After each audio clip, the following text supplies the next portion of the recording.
નમસ્કાર વિદ્યાર્થી મિત્રો, નોલેજ સાથી યુટ્યુબ ચેનલમાં આપ સૌનું સ્વાગત છે.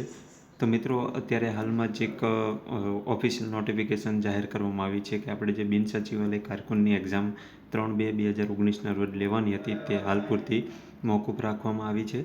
તો તેનો એક ઓફિશિયલ લેટર આવી ગયો છે, તે તમે મિત્રો સ્ક્રીન પર જોઈ શકો છો. જે જિલ્લા શિક્ષણ અધિકારી કચેરી રાજકોટ ખાતેથી આ ઓફિશિયલ લેટર આપવામાં આવેલો છે, જેની અંદર તમે આ ઓફિશિયલ લેટર વાંચી શકો છો કે વિષય છે કે 3/2/2019ની બિન સચિવાલય કારકુન અને 10/2/2019ની રાજ્યવેરા નિરીક્ષકની પરીક્ષા હાલ મોકૂફ રાખવા બાબત.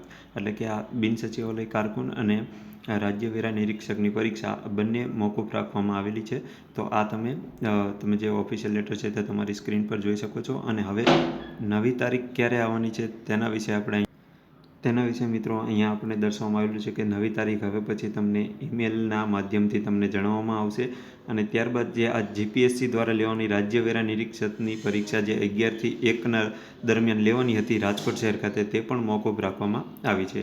તો મિત્રો, ઘણા બધા મિત્રોનો પ્રશ્ન હતો કે બિન સચિવાલયની જે એક્ઝામ છે તે હવે ક્યારે લેવાશે, તેની ડેટ શું ફાઇનલ છે કે નથી. તો તેનો મિત્રો અત્યારે હવે ઓફિશિયલ લેટર આવી ગયો છે. તો મિત્રો, અત્યારે હાલમાં આ પરીક્ષા મોકૂફ રાખવામાં આવી છે. તો મિત્રો, આ એક ઓફિશિયલ ન્યૂઝ હતા, એટલા માટે આપણે આ વિડીયો બનાવ્યો છે. જો મિત્રો આ વિડીયો તમારા ફ્રેન્ડ સર્કલમાં જેટલા મિત્રો તૈયારી કરતા હોય દરેકને આ વિડીયો તમે શેર કરી દીજો, જેથી કરીને હવે આપણે બિન સચિવાલયના વધારે ટાઈમ આપણને મળી ગયો છે તૈયારી માટે. તો ચલો મિત્રો, આ વિડીયો તમે જરૂરથી સોશિયલ મીડિયામાં ફેલાવી દેજો, જેથી કરીને બધા આપણા જરૂરિયાતમંદો જેટલા પણ આપણા વિદ્યાર્થીઓ તૈયારી કરી રહ્યા છે તેમને આ વિડીયો મળી જાય. તો ચલો મિત્રો, આ વિડીયો અહીંયા પૂરો કરીએ છીએ. જય હિન્દ, વંદે માતરમ.